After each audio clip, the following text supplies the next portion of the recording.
Ah, merci Pascal. J'aime beaucoup cette proposition, devenir plus grand que tout ce qui nous dérange. Qu'est-ce que ça signifie pour toi? En fait, devenir plus grand que tout ce qui nous dérange, c'est, on pourrait dire ça autrement, c'est devenir présent à tout ce qui nous dérange ou à tout ce qui est dérangé en nous face aux circonstances de notre vie. C'est-à-dire tout ce qui réagit à l'intérieur de nous. C'est une proposition d'apporter notre attention à nos émotions, à tout ce qui est mis en évidence dans les circonstances de notre vie, de manière à ne plus être entièrement identifié à cela. Parce que la plupart du temps, on vit les circonstances de notre vie à partir, tu sais, des parties de nous auxquelles on s'est identifié, des parties de notre ego, de notre corps de souffrance. C'est un peu l'héritage de notre éducation, des expériences parfois douloureuses de notre vie, et ce qui fait que on n'est pas en lien avec la vie de façon neutre, ouverte, dans une acceptation et un accueil, mais plutôt dans ne pas vouloir revivre certaines choses, vouloir se protéger. Hein, tout ça c'est juste. Et en même temps, c'est une expérience complètement différente d'être identifié à ce qui réagit en nous, et qui est d'être présent à cela. Et devenir plus grand, c'est ça. Et quand on devient plus grand que ce qui en nous réagit, eh bien, ce qui en nous réagit rapetisse. Parce que nous sommes d'accord que les défis, entre guillemets, que la vie ou que les autres nous envoient, vont aller nous toucher là où nous avons besoin de grandir. Exactement. Donc c'est presque comme un parcours fléché. Ça vient pointer, Eckhart Tolle parle de panneaux indicateurs. Donc ça vient nous montrer exactement ce qu'on a besoin de voir pour en sortir. Hein? Souvent on essaye de sortir d'une situation extérieure. Mais en fait, on veut sortir, régler la situation extérieure pour ne pas ressentir le mal-être ou l'inconfort. Hein? Et en fait, si on peut s'arrêter un moment et ne rien faire par rapport à la situation, mais réaliser, prendre conscience, sentir ce qui réagit en nous, alors ça nous montre, comme tu le dis, exactement ce qu'on a besoin de voir pour en sortir. Et aussi, je pense que la prise de conscience de savoir que c'est juste une excuse, ce qui m'arrive, ou ce que l'autre me dit, ce que l'autre me fait, c'est une excuse qui mon ego, entre guillemets, va trouver pour pointer ce qui va mal, ce qui a besoin de guérison. Oui, exactement. Disons que c'est une opportunité, si on veut bien, hein, c'est une opportunité d'aller voir tout ce qui en nous n'est pas entièrement en paix. En fait, on est beaucoup, a priori, moi je l'ai été pendant plus de, bien 30 ans de ma vie, à essayer, être en quête de bonheur, de paix, d'abondance, de joie, de tranquillité intérieure, de tout ça, de sérénité, d'harmonie. Hein? Et en fait, j'essayais de contrôler toutes les circonstances de ma vie, donc éviter les obstacles autant que possible, ou quand il y en avait, trouver des solutions. Tout ça pour ne pas sentir ce qui en moi n'était pas en paix. Alors que ce que j'ai réalisé, c'est que justement, c'est là qu'est la clé. Parce que la paix, l'harmonie, la joie, le bonheur, c'est notre nature profonde déjà. Et donc on a juste besoin de regarder ce qui n'est pas de cette qualité-là, pour réaliser que quand on est présent à ça, il y a bien sûr cette partie de nous qui n'est pas joyeuse, qui est en souffrance, on pourrait dire, hein, et il y a moi présent à cela. Et dans le fond, je dirais que toute la démarche vise à reconnaître constamment la présence que l'on est. Parce que le problème n'est pas nos émotions, nos pensées, ni même nos, nos croyances ou nos blessures, mais c'est le fait d'être pris là-dedans, d'être identifié. D'être collé. D'être collé. Et quand on le reconnaît, alors quand on est présent à ça, on n'est plus collé. Il y a commence à avoir un petit peu d'espace, mais ça peut prendre un petit peu de temps. D'abord, on a le sentiment d'être pris dans quelque chose. Par exemple, il arrive un événement douloureux, bon, et alors on dit mon Dieu, mais comment je vais en sortir? On se sent complètement pris. Je ne sais pas ce que je vais devenir, je ne sais pas ce que je vais faire, voilà. Et en fait, là, on est identifié à quelque chose en nous qui a peur, à quelque chose en nous qui se sent impuissant face à cette situation. Et quand je suis identifié, il n'y a évidemment pas aucun espace. Le fait de s'arrêter un moment, de se poser déjà, c'est juste amener notre attention dans le moment présent, toucher quelque chose, sentir le contact du corps avec ce sur quoi on est assis, les pieds sur le sol, sentir la sensation des vêtements à la surface de la peau. Juste peut-être juste une respiration, pas pour se calmer, mais juste pour sentir la sensation de vie, la présence. Exactement, être en lien avec la vie. Quand je sens ma respiration, je ne sens forcément celle qui se fait maintenant. Donc, quelque part, ça me permet déjà de me recentrer et de m'ancrer dans mon corps. Et quand, alors à ce moment-là, je suis centré, ancré, je vais pouvoir reconnaître qu'effectivement, quelque chose en moi est en train de paniquer là. Je le vois, je suis présent à ça. Et quand je reconnais cela, plutôt que de ne pas vouloir être comme ça, mais dit, quelque chose là, moi, maintenant est complètement paniqué, se demande comment je vais m'en sortir. Ok, je sens ça, je vois ça. Alors, si je reste quelques secondes, je vais voir que ce sera toujours là, mais il commence à y avoir un peu d'espace autour. Un tout petit peu d'espace pour ça. Je ne suis plus pris dedans. Oui, ça c'est quand il y a une seule émotion. Mais ça m'est arrivé qu'il y a la peur, il y a l'envie de chercher une solution, il y a le comment je vais faire, etc. C'est-à-dire il y a plusieurs parties de moi qui se présentent. Donc dans ces cas-là... Alors effectivement, il peut y avoir plusieurs parties en jeu. Et dans ce cas-là, on fait ce que nous on appelle dégager un espace. C'est-à-dire que comme il y a plusieurs parties, on reconnaît tout ce qui est là. C'est-à-dire on reconnaît qu'effectivement, quelque chose en moi essaie de trouver une solution. Et je sens aussi quelque chose en moi peur. Et l'idée, c'est de ressentir comment ça vit à l'intérieur de nous. C'est pas juste de le reconnaître intellectuellement. C'est pour ça que l'ancrage dans le corps est important. C'est d'ailleurs la première étape du processus qu'on transmet d'auto-accompagnement en pleine conscience. On appelle ça entrer en soi. Ou entrer en présence. Et c'est ça qui est intéressant, c'est qu'en fait, c'est exactement la même chose pour nous. Entrer en soi, entrer en présence, c'est la même chose. En fait, c'est entrer en relation avec notre corps, avec notre ressenti. Donc, on va, comme je disais tout à l'heure, juste se mettre en lien avec le contact du corps, avec les sensations à l'intérieur du corps, dans nos bras, dans les mains, des choses toutes simples, juste pour se centrer. Et là, on va pouvoir sentir que quand je ressens quelque chose en moi qui a peur, je sens que c'est un petit peu,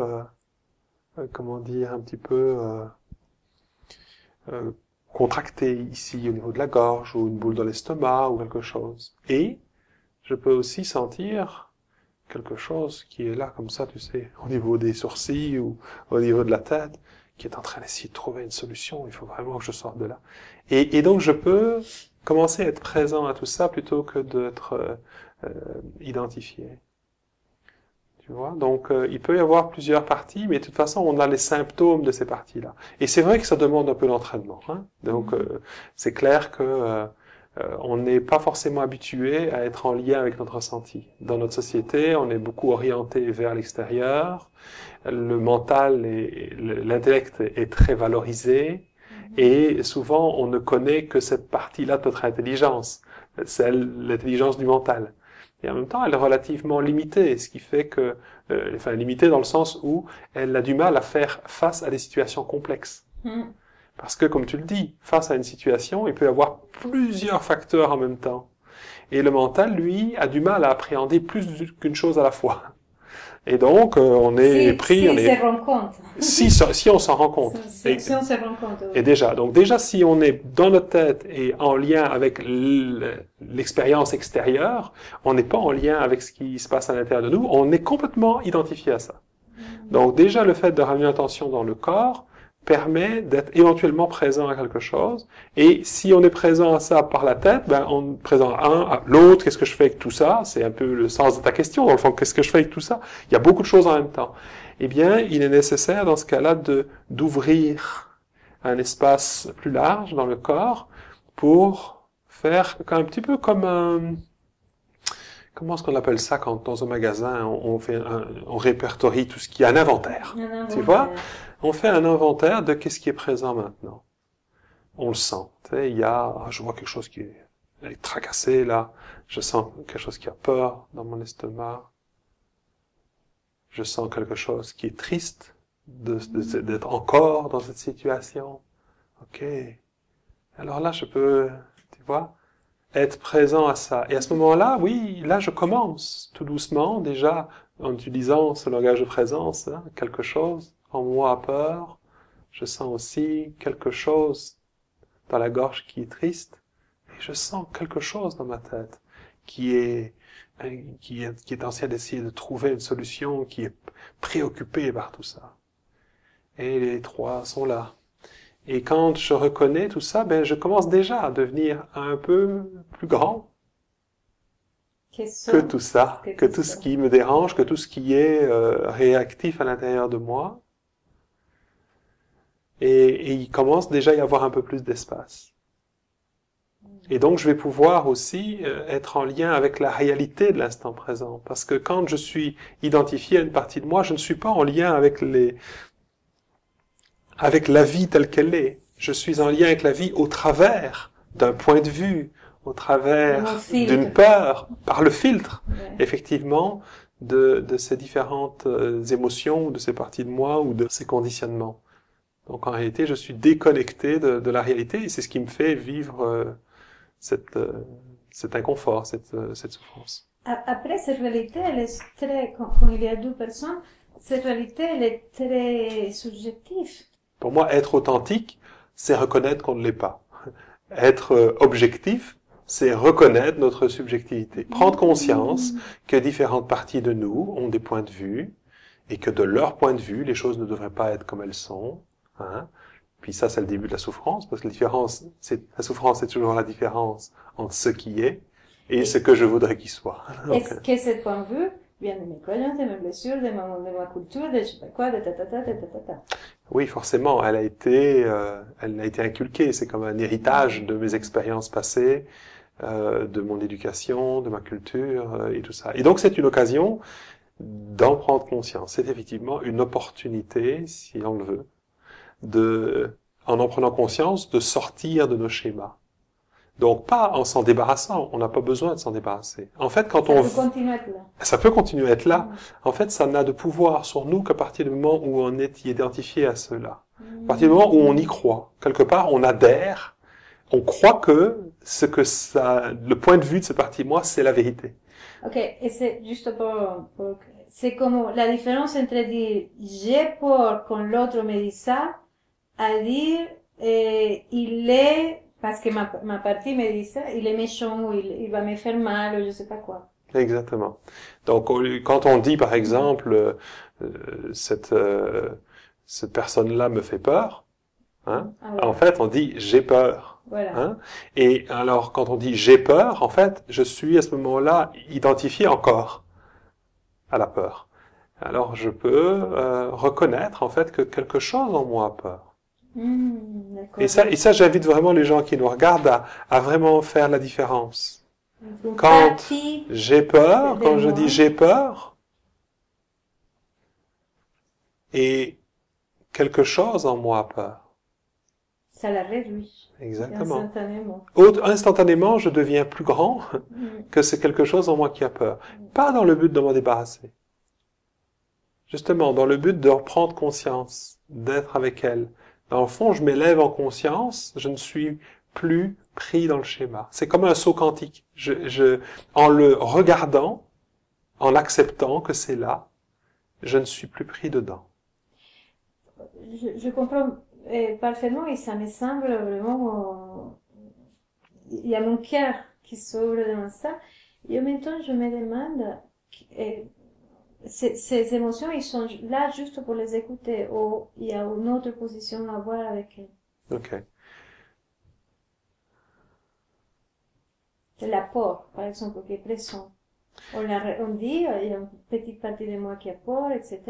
Et la peur, par la suite, qu'est-ce qu'on fait avec? S'il y a quelque chose à faire. Tout à fait.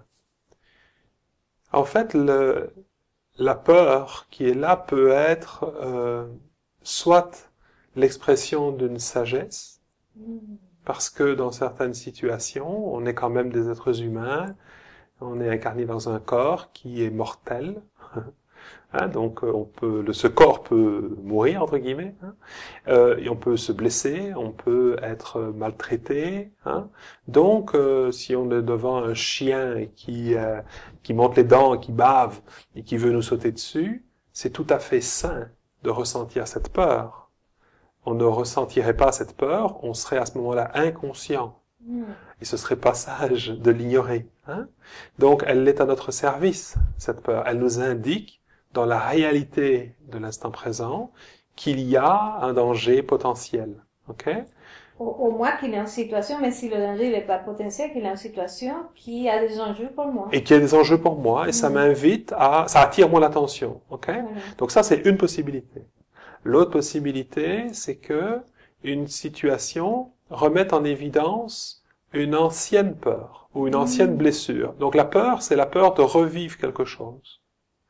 Donc par exemple, je disais, s'il y a un chien qui est enragé devant moi, il pourrait me mordre ou il pourrait me sauter dessus ou que sais-je. Évidemment, il y a une peur, mais la plupart du temps, on vit dans notre vie, on fait face à des chiens enragés alors qu'il n'y en a pas. Ouais. Ok, parce que une situation ressemble ou nous fait penser ou nous remet en évidence une partie de nous qui a eu très peur et qui veut tellement pas revivre cela. Ok, donc dans les deux cas, c'est intéressant de l'écouter. C'est intéressant d'être présent à la peur, de l'écouter vraiment comme un signal. C'est, on pourrait dire, comme quand, mettons, tu conduis ta voiture. Et il y a un signal lumineux qui s'allume et qui dit il n'y a plus d'huile. Ton mental peut mettre ça en doute en disant peut-être que c'est juste la lumière qui fonctionne plus et que dans le fond il y a assez d'huile. Ou alors réellement il n'y a plus assez d'huile. Mais dans les deux cas, c'est intéressant de regarder et de vérifier. Parce que on peut aller vérifier et dire dans le fond, ben non, tu vois, ça s'est allumé, mais c'est une fausse alarme. Dans la réalité, si je regarde la situation, il n'y a rien d'alarmant, il n'y a pas de réel danger, mais j'ai pris le temps de vérifier. Ok, parce que ça s'est quand même allumé. Ok, mais il est possible aussi que effectivement il manque réellement d'huile. Ok, donc il est possible que ce soit le témoignage d'une situation réelle qui se vit dans l'instant présent, ou simplement quelque chose qui vient de s'allumer par peur qu'il se passe quelque chose, et dans la réalité il se passe rien. Alors, et quelle place elle a l'intuition? Parce que tu sais, l'intuition, elle est parfois très, dans le développement personnel et spiritualité, parfois on sait, non, j'ai l'intuition que quelque chose est finalement c'est une peur. Mais comment distinguer ce qui est vrai et ce qui n'est pas? Alors, je dirais que c'est la même chose, hein. C'est d'abord d'écouter ce qui vient. Et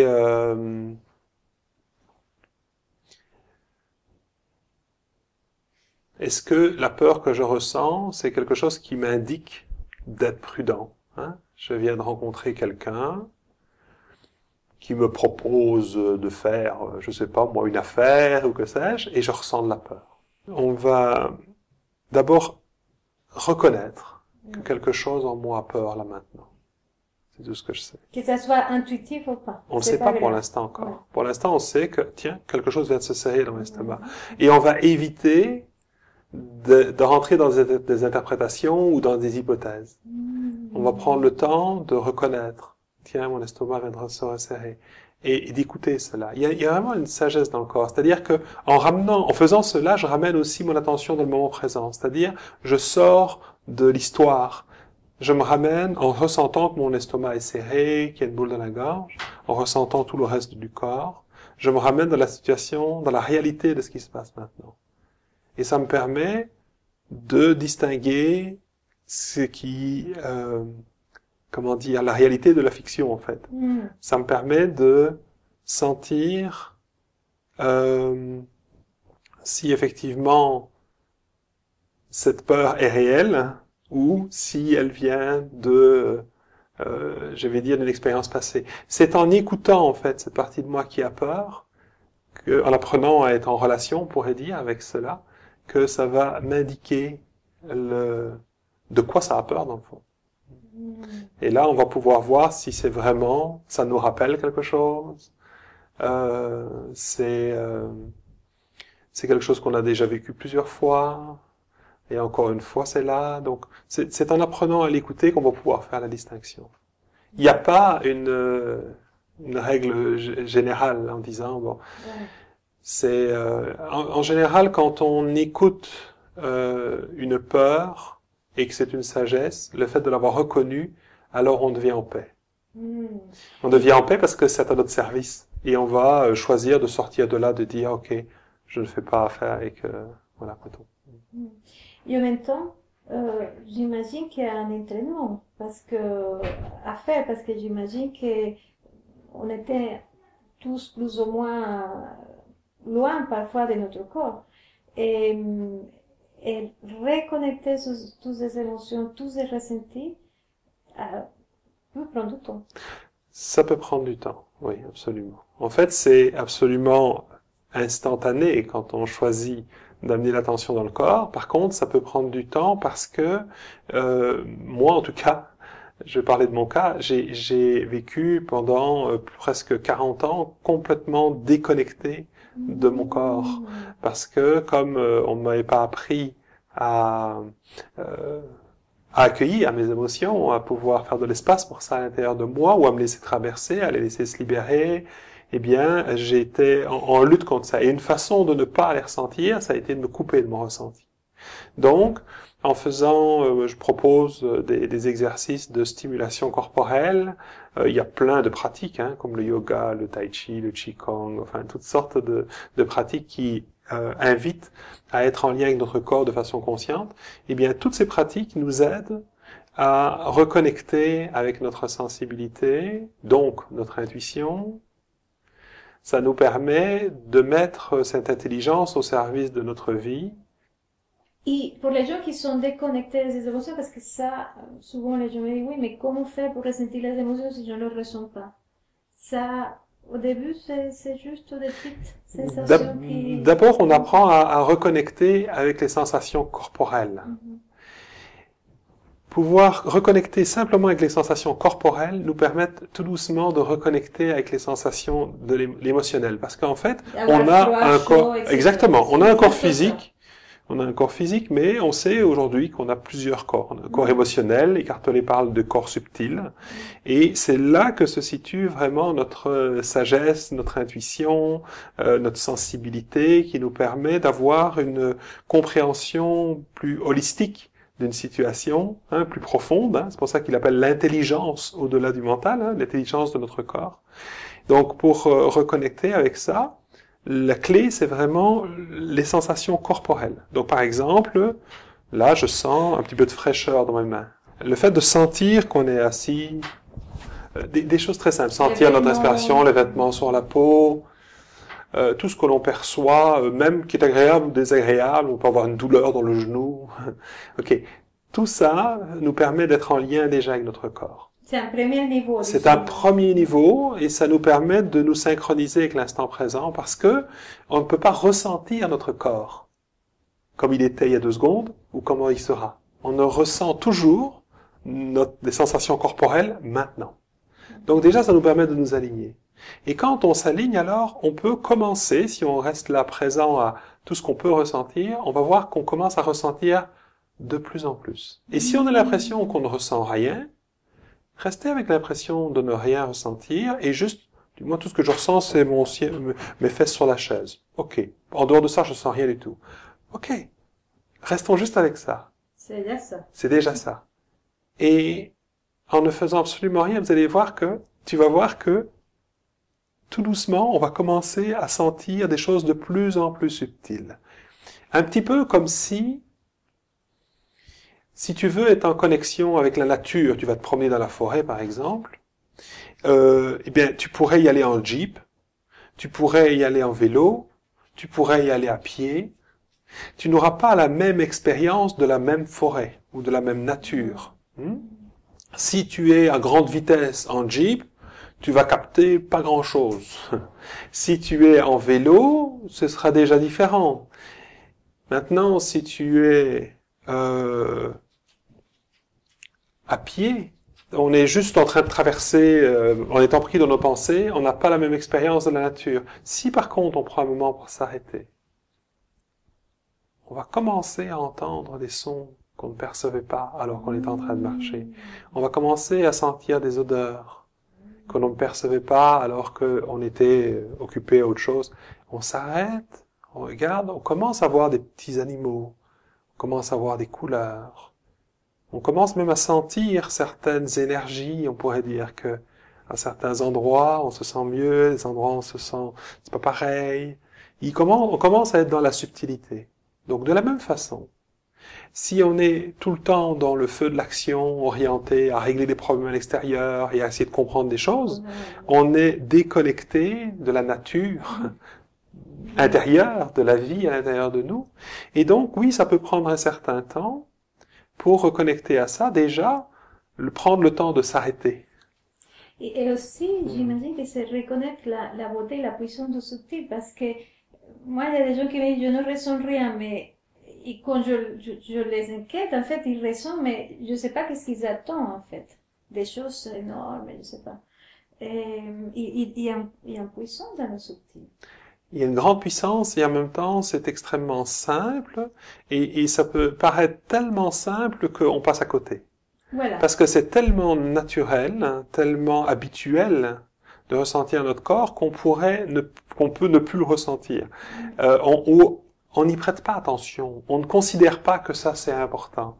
On prend ça tellement pour acquis qu'on n'y prête plus attention. Mais si on ne prête pas attention à des choses aussi simples que la sensation de la fraîcheur de l'eau quand je bois, que le vent à la surface de ma peau quand je me promène dehors, que des choses extrêmement simples comme ça, comment est-ce que je pourrais alors capter les subtilités, l'essentiel de la vie, de ce qui est du domaine de l'intuition, qui est dans l'ultra subtil. Ouais. Donc, ça demande effectivement de ralentir, de s'arrêter, et ça vient à nous, tout doucement. Et puis, de plus en plus, parce que plus on s'habitue à s'ouvrir à ça, et plus ça devient évident. Mais c'est un apprentissage. C'est comme quand on apprend une nouvelle langue, c'est comme quand on apprend à conduire, c'est comme quand dans tout processus d'apprentissage, il y a un certain temps d'intégration. Et encore, on devient plus grand. Et on devient, exactement, on devient plus grand, on grandit par notre expérience. C'est sûr que si on s'arrête une fois tous les 6 mois pour se connecter à notre corps, on aura une certaine expérience de tout ça. Si régulièrement, dans une pratique régulière, on se met en lien avec notre corps, alors cette intuition se développe, cette subtilité, cette sensibilité se développe à l'intérieur de nous. Et on apprend à être avec cette sensibilité, pas à être ou à devenir sensible. Parce que beaucoup de gens souffrent de leur sensibilité. C'est-à-dire que ils ont une grande sensibilité qui est une grande qualité. Et c'est ce qui leur permet, en général, les gens sensibles sont très intuitifs. Ils perçoivent justement les choses. Mais ils pourraient tenter de vouloir se couper de leur sensibilité parce que justement ils sont complètement identifiés à leur corps et à la sensibilité de leur corps.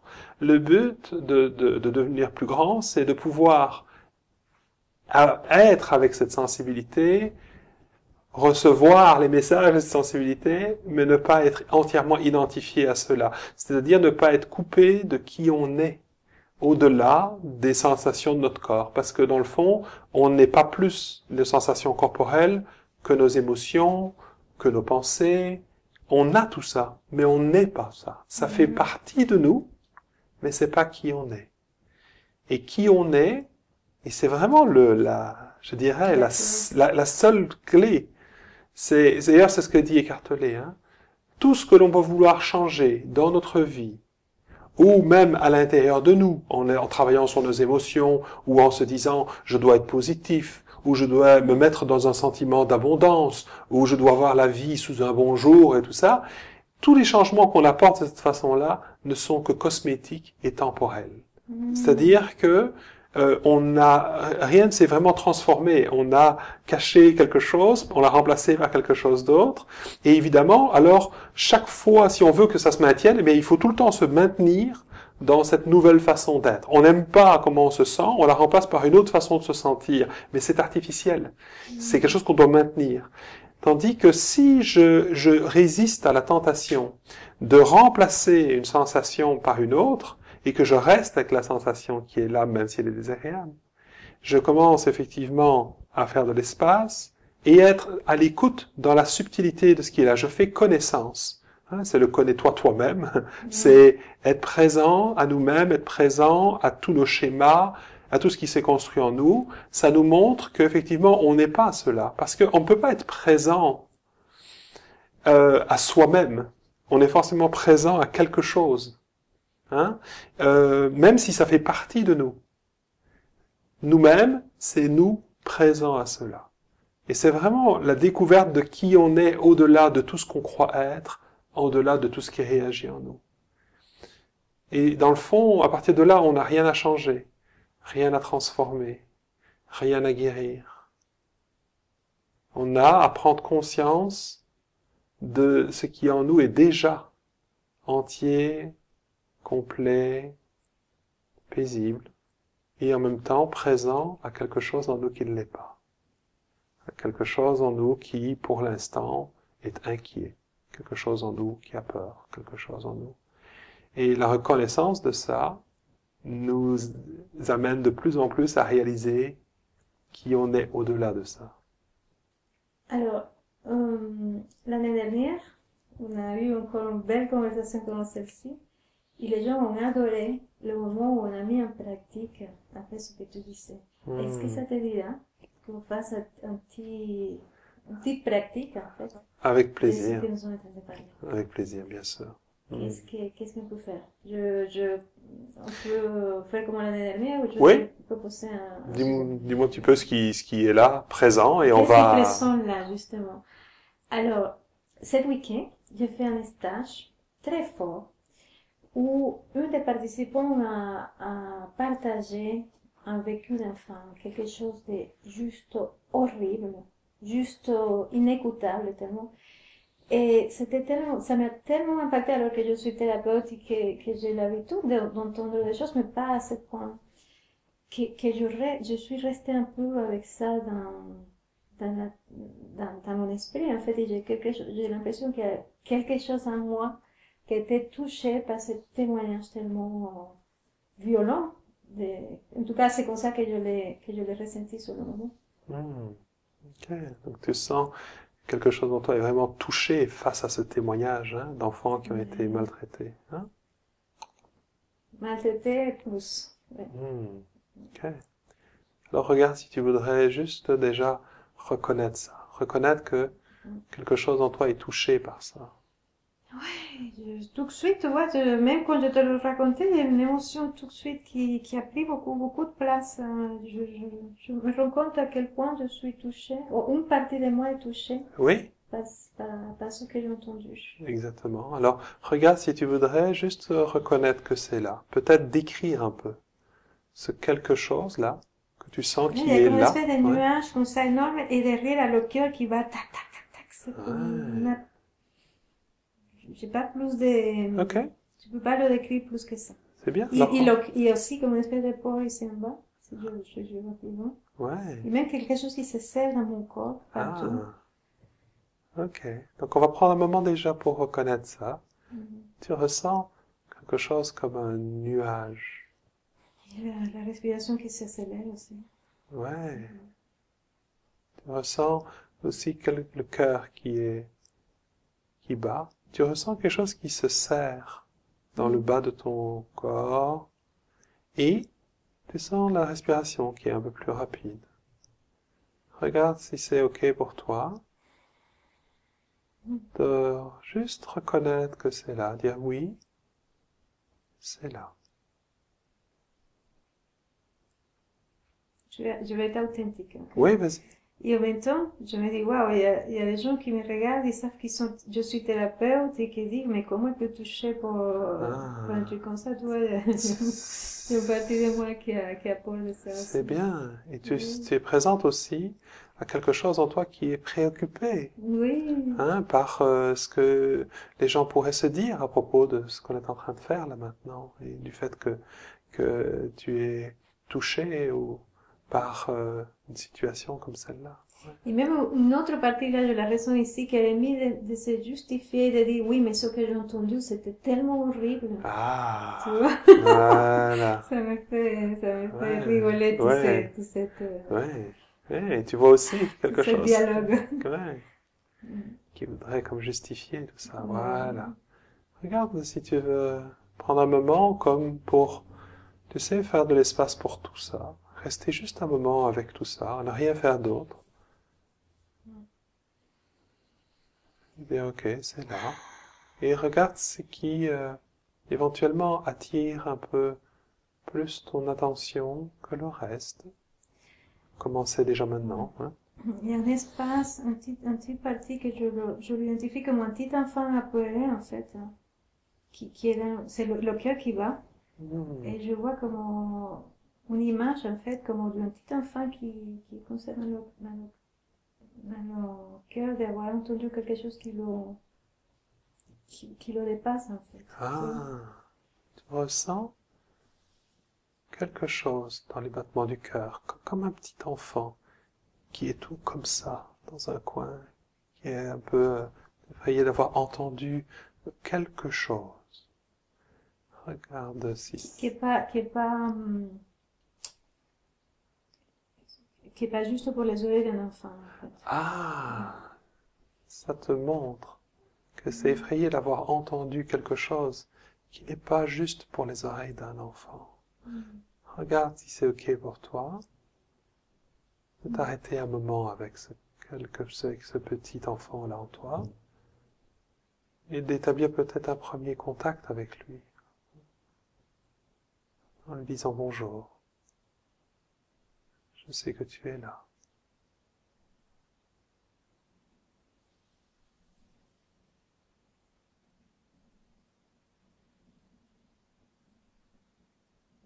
Ouais. Regarde si tu veux. Oui. Ouais.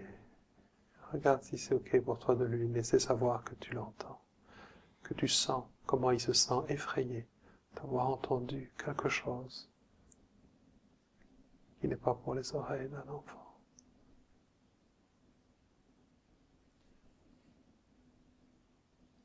Ouais. Hmm. Ça, c'est comment, ça me donne envie de pleurer, c'est comment, je sais pas, j'ai pas envie de mettre tout d'un coup, Ok, c'est bien. Tu sens qu'il y a l'émotion qui monte là. Quelque chose en toi qui a juste envie de pleurer. Regarde si c'est ok pour toi de juste laisser ça être aussi. Laisser cela, voilà, reconnaître cela, dire bonjour aussi. C'est quelque chose en toi qui a envie de pleurer. Hmm. c'est drôle, c'est parce que ce que je ressens, c'est comme une partie de moi qui était préservée et que quand je suis en, en stage euh, ou en consultation, que je peux entendre des choses très fortes, mais il y a comme quelque chose qui se protège à ce moment-là. Ah, Et j'ai l'impression que cette protection n'était pas mise, ah, tu vois. Je sais ouais. pas si c'est une interprétation, mais... Ok. Et parce qu'il y a une partie de moi que j'ai vraiment envie de préserver, tu vois, malgré tout ce que je puisse entendre, voir, vivre. Il y a une Hmm. partie de moi qui je tiens à la garder intacte, intouchée, Hmm. etc. Tu sens quelque chose te Et tout d'un montre. coup, Voilà, le le fait de fait de voir ça. reconnaître cette Oui. partie, Hmm. Ok. c'est touchant parce que je sens que c'est une partie vraiment très belle. Voilà. Et- Tu sens que tu es en lien en fait oui. avec quelque chose en toi qui est très très belle. Quelque chose, une partie de toi qui est très belle. Et tu sens aussi quelque chose dont tu voudrais vraiment préserver cette beauté-là. Voilà. Regarde comment c'est dans ton corps, là maintenant, quand tu prends conscience de tout ça, quand tu juste... Ça tremble de partout, mais c'est un tremblement comme l'énergie. En fait. Ah, tu sens maintenant quelque chose comme un tremblement d'énergie. Regarde si c'est OK pour toi alors. En tout cas, il y a la détente. Il y a, tu sais, Il y a un espace ici qui s'ouvre ouais. et je sens plus le petit enfant. D'ailleurs, mon Ouais. cœur est beaucoup plus apaisé. Ah, le cœur est apaisé, quelque chose s'ouvre, tu sens que ça s'ouvre en toi, quelque chose s'apaise, et tu sens plus d'énergie dans ton corps. Prends le temps aussi d'accueillir ça, de laisser de la place à tout ça aussi.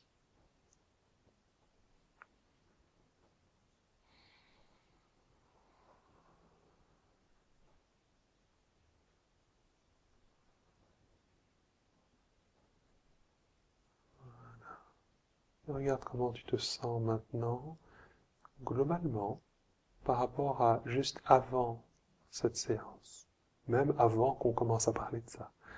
Est-ce que quelque chose a changé dans comment tu te sens maintenant? Je me sens détendue, lumineuse. Tu te sens détendue et lumineuse. Oui. Voilà, prends le temps aussi de sentir comment c'est dans ton corps. Et aussi, il m'a touchée parce que je sentais vraiment l'énergie de ce petit enfant à pleurer. Ouais. Qui avait vraiment besoin que je l'accueille, que je me vois. Tu te sens aussi touché par cette rencontre Ouais. avec cette partie de toi, ce petit enfant qui avait besoin d'être vu, d'être reconnu. Ouais. Voilà. Regarde alors si tu voudrais prendre un moment juste avant qu'on termine pour reconnaître et remercier ces parties de toi qui, dans ces circonstances, sont venues se manifester en toi, sont venues appeler ta présence. Ouais, leur dire qu'elles sont les bienvenues et qu'elles peuvent revenir à l'occasion, si elles ont encore peur ou si elles ont encore besoin de ta présence, d'être entendues pour ce qu'elles vivent, chacune de leur point de vue.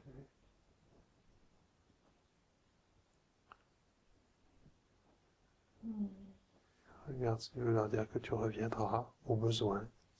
Voilà, si ça a besoin. On va pas courir après maintenant, on va les laisser être, mais si elles ont besoin, on sera encore là pour les écouter, comme tu l'as fait aujourd'hui, tout simplement, très simplement. Regarde pour terminer, si tu veux reconnaître aussi le processus de ton corps, qui au travers de cette sensation-là de nuage, de cœur qui bat, de tension intérieure, t'a mis en lien avec l'expression de cette partie de toi qui avait besoin d'être vue, d'être entendue. Voilà. Et enfin, oui, c'est ça. Regarde, pour terminer, si tu veux aussi reconnaître alors la présence que tu es, c'est-à-dire toi. Voilà, toi, on pourrait dire plus grande. Plus grande. Hein? Il y a quelques minutes. Que toutes les parties de toi auxquelles tu étais potentiellement un peu identifié jusque-là. Et là, tu es devenue plus grande que celle-là. Et donc, en étant plus grande, tu as la capacité de les reconnaître, de les accepter, de les accueillir avec amour, empathie. Et il n'y a rien à changer par rapport à ça, parce que maintenant, tu es là en tant que présence. La partie de toi, elle peut rester comme un petit enfant, elle peut rester apeurée quand elle a peur de quelque chose. Elle a le droit d'être comme elle est. Et toi, tu es comme tu es, c'est-à-dire la présence. Ça me touche. C'est pas... Ouais. Merci, Anna. Oh, merci, mais merci beaucoup pour le beau cadeau que tu nous fais à tous. Et je sais ce que ça peut représenter de faire ça en public comme ça. Vraiment. Beaucoup, beaucoup, beaucoup de gratitude, d'admiration que tu te prêtes à ça.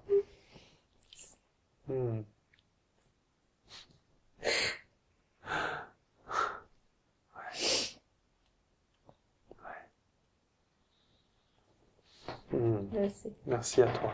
Merci à toi. Wow.